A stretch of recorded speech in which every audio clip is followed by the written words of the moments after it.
How to Make Money in Stocks, A Winning System in Good Times or Bad by William J. O'Neill. So this book's main point is talking about CAN-SLIM and how this financial method can help you make a lot of money in the stock market. CAN-SLIM is an acronym for the accounting method he particularly created and uses. C stands for currently quarterly earnings per share.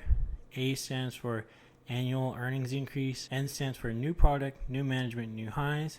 S stands for supply and demand, shares outstanding plus big volume. L stands for leader over lagger. I stands for institutional sponsorship, follow the leader. And M stands for market direction. He talks about his journey and how he studied all the greatest companies and how they all had something in common, and he developed this method on how you can find the next big winner. So starting off with C for currently quarterly earnings per share. He talks about how every quarter you want at least a 75% increase, and he acknowledges that only about 2% of stocks actually do this, and explains that the best stocks in the world are going to be the top 1%. He says 5 to 10% gains are too small. Yes, they might be heading in a positive direction, but there's not enough money being made for them to be a big gainer. He also mentions to not buy an earning gross below, and the earnings per share, or the EPS, needs to be up 18% every quarter, and you only compare each quarter based on last year's previous quarter.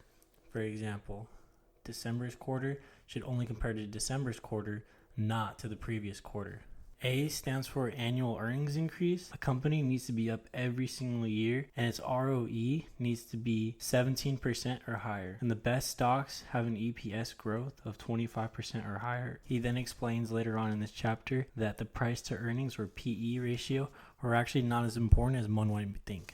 As for N, you want new products, new management, and new highs. And it doesn't matter if a stock is hitting new highs. Generally, if a stock is going up, it'll keep going up. Next is S, which is supply and demand, shares outstanding plus big volume. It talks about how splits actually usually create losses, and how buybacks are a great thing for stocks and helps them increase. He later explains how small cap stocks are way more volatile, and how you should look for companies with lower debt ratios. Next is L, leader over lagger. In this chapter, he talks about how you need to follow the stocks with the companies that are leading their industry. Next is I, institutional sponsorship, follow the leaders. He talks about how you need great buying volume to force the shares to go up. So to do this, look for institutions that are buying shares into a company, and only the best institutions with good reputation. With this in mind, you still don't want to buy stocks that are over-owned by institutions. If too many institutions own it, there's not much more it can grow, and vice versa.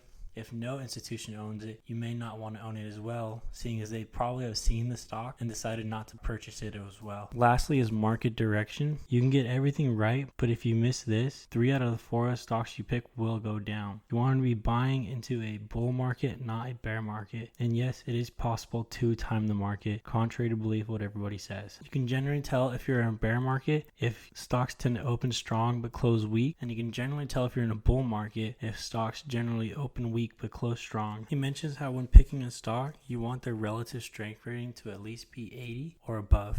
Don't buy on the way down, sell at a 7% loss. He explains how you need to study the market and be aware of what's going on in the world.